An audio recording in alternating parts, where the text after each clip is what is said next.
श्री शिवाय नमस्तुभ्यम। हर हर महादेव। कैसे हैं आप सब दोस्तों। आज की ये वीडियो बहुत ही ज़्यादा खास और लाभकारी होने वाली है। 12 मार्च को फुलेरा दूज का पर्व मनाया जाएगा। गुरु जी ने कहा है कि पूरे साल का किया गया दान पुण्य सत्कर्म समाप्त हो सकता है, लेकिन फुलेरा दूज पर किया गया दान पुण्य सत्कर्म कभी समाप्त नहीं हो सकता। फुलेरा दूज के दिन ही भगवान शिव को धतूरा अर्पित किया गया था। फुलेरा दूज का बहुत ही खास महत्व होता है। अगर आप फुलेरा दूज के दिन दान पुण्य या पूजा पाठ कर लेते हैं तो आपके किए गए सभी दान पुण्य कभी समाप्त नहीं होते। गुरु जी ने कहा है कि फुलेरा दूज के दिन किए गए सभी कार्य और उपाय सफल होते हैं। दोस्तों, आज की ये वीडियो बहुत ही ज्यादा खास और लाभकारी होने वाली है। आज की इस वीडियो में आपको फुलेरा दूज पर किए जाने वाले 3 बहुत ही खास और लाभकारी उपाय बताएंगे, जिन उपायों को गुरु जी की ही कथा को सुनकर और समझकर ही हम आपको समझाने का पूरा प्रयास करते हैं। तो आप सभी से एक छोटी सी गुजारिश है, आप सभी वीडियो को लाइक शेयर अवश्य करें। अगर आप महादेव के सच्चे भक्त हैं तो कमेंट में ओम नमः शिवाय या श्री शिवाय नमस्तुभ्यम अवश्य लिखें और चैनल को सब्सक्राइब जरूर करें। दोस्तों, होली के त्योहार की शुरुआत मथुरा में फुलेरा दूज के दिन से ही होती है। भगवान कृष्ण ने फुलेरा दूज के दिन फूलों से होली खेलना शुरू किया था और तभी से यह परंपरा चली आ रही है। फुलेरा दूज यानी फूलों की होली, ये होली की शुरुआत का प्रतीक है और फाल्गुन महीने में शुक्ल पक्ष की द्वितीया तिथि को मनाया जाता है। इस दिन प्रेम के प्रतीक राधा रानी और श्री कृष्ण की पूजा के बाद मथुरा की गलियों में जमकर फूलों की होली खेली जाती है। मान्यता है कि इसी दिन से मथुरा में होली की शुरुआत हो जाती है। फाल्गुन माह के शुक्ल पक्ष की द्वितीया तिथि शुभ दिन माना गया है और इस दिन विवाह और अन्य मंगलकारी कार्य करना शुभ फल प्रदान करने वाला होता है। हिंदू पंचांग के अनुसार 11 मार्च को सुबह 10:44 से फाल्गुन माह के शुक्ल पक्ष की द्वितीया तिथि शुरू होगी और फुलेरा दूज तिथि की शुरुआत 12 मार्च को सुबह 7:13 से शुरू होगी। इसका समापन शाम 7:23 पर होगा। आज की इस वीडियो में आपको 3 बहुत ही ज्यादा खास और लाभकारी उपाय बताएंगे, तो आप सभी वीडियो को लास्ट तक जरूर देखें ताकि आप इन उपायों को अच्छे से समझ सकें। पहला जो ये उपाय है, ये उपाय बहुत ही ज्यादा खास और लाभकारी उपाय है। अगर आपके घर परिवार की बहुत ज्यादा आर्थिक स्थिति खराब रहती है, आपके घर में पैसों की आर्थिक तंगी बनी रहती है, आपके घर परिवार में सुख शांति नहीं रहती है, आपके घर परिवार में गृह क्लेश जैसी समस्याएं बनी रहती हैं, या आपके घर में किसी न किसी प्रकार की समस्याएं बनी ही रहती हैं, तो इस उपाय को फुलेरा दूज के दिन करने से आपके घर परिवार की सारी समस्याएं दूर हो जाती हैं।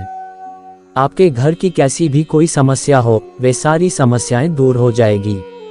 अगर आपके घर परिवार के सदस्यों को तरक्की नहीं मिल रही है, आपके घर परिवार के सदस्यों को रोजगार में समस्या आ रही है, या कारोबार व्यापार सही से नहीं चल रहा है, कारोबार व्यापार में घाटा हो रहा है, तो इस उपाय को करने से आपके जीवन के सारी बढ़ाई दूर हो जाती हैं। आपके घर परिवार में सुख शांति का आगमन होगा। आपके घर परिवार के सभी सदस्यों को हर क्षेत्र में सफलता और कामयाबी मिलेगी। इस उपाय को करने के लिए आपको एक मिट्टी का दीपक लेना है। उस दीपक में आपको गाय का शुद्ध घी डाल देना है और आपको एक लंबी बाती लगा देना है और आपको एक तांबे का लोटा लेना है। उस तांबे के लोटे में अपने घर से शुद्ध जल भर लेना है और आपको 2 चावल के दाने लेना है। चावल के दाने कहीं से खंडित ना हो, इस बात का विशेष ध्यान रहे। और फिर चावल के दाने को उस लोटे में डाल देना है और आपको 5 काली मिर्च लेने हैं और फिर उस लोटे में डाल देना है। और फिर इन सभी सामग्री को लेकर आप किसी शिव मंदिर चले जाएं और फिर अपना फेस उत्तर दिशा यानी कि नॉर्थ दिशा की ओर करके शिवलिंग के पास बैठ जाए और फिर उस लोटे से थोड़ा सा जल नंदी भगवान के उठे हुए पांव के पास समर्पित कर दें और फिर पूरे जल को शिवलिंग के ऊपर समर्पित कर दें और फिर उस दीपक को जलाकर शिवलिंग की चौखट पर रख दें। और फिर आपकी जो भी समस्या है, आपकी जो भी मनोकामना है, अपने हृदय की कामना कहकर महादेव से कह देनी है। 1 या 2 महीने लगेंगे, आपके जीवन की सारी समस्याएं दूर हो जाएगी। दोस्तों, दूसरा जो ये उपाय है, ये उपाय बहुत ही ज्यादा खास उपाय है। अगर आपकी कोई विशेष मनोकामना है तो इस उपाय को करने से आपकी मनोकामना 1 या 2 पूर्ण में ही पूर्ण हो जाएगी। मनोकामना पूर्ति हेतु बहुत ही ज्यादा खास उपाय हैं। आपकी कैसी भी कोई मनोकामना हो, इस उपाय को करने से आपकी हर प्रकार की मनोकामनाएं पूर्ण हो जाएगी। या आपके बच्चे किसी कंपटीशन एग्जाम की तैयारी कर रहे हैं, आपके वे बच्चे बहुत ज्यादा मेहनत कर रहे हैं, बहुत पढ़ाई करते हैं, फिर भी उन बच्चों का कहीं भी सिलेक्शन नहीं हो पाता है या एग्जाम नहीं निकल पाता है, तो इस उपाय को उस बच्चों के हाथ से करवा लेना है। गुरुजी ने कहा है कि अगर इस उपाय को वो बच्चे कर लेता है तो 3 महीने में बाबा उसका हाथ पकड़कर नौकरी दिला देंगे।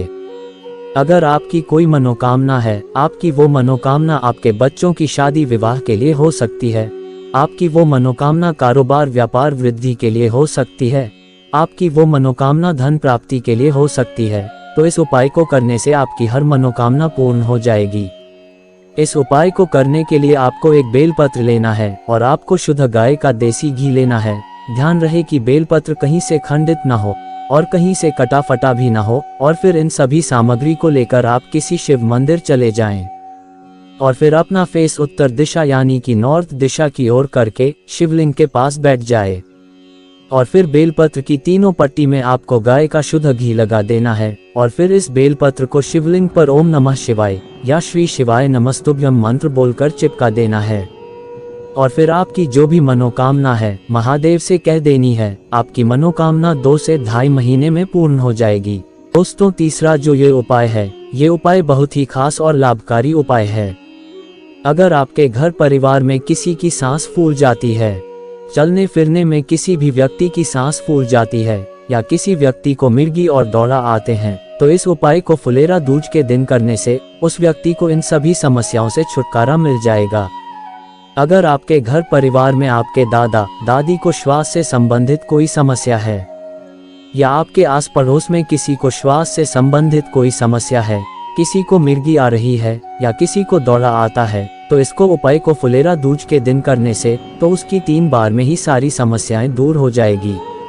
इस उपाय को करने के लिए आपको धतूरे की जड़ लेना है, उस जड़ को स्वच्छ पानी से धो लेना है और फिर उस जड़ से आपको थोड़ा सा चंदन बना लेना है और फिर उस जड़ को लेकर आप शिव मंदिर चले जाएं और अपना फेस उत्तर दिशा यानी कि नॉर्थ से दिशा की ओर करके शिवलिंग के पास बैठ जाएं और फिर जो आपने धतूरे की जड़ का चंदन बनाया है उस चंदन से शिवलिंग पर लेपन कर दें और फिर इस धतूरे की जड़ को शिवलिंग के ऊपर समर्पित कर दें और फिर महादेव से उस रोगी व्यक्ति का नाम और गोत्र बोलकर प्रार्थना करें और फिर इस जड़ को लेकर घर आ जाए और जिस भी व्यक्ति को दौरा मिर्गी या श्वास से संबंधित कोई समस्या है, उस व्यक्ति को दिन में 2 या 3 बार इस जड़ को सुंघा देना है। 5 से 6 दिन में ही उस व्यक्ति की सारी समस्याएं दूर हो जाएगी।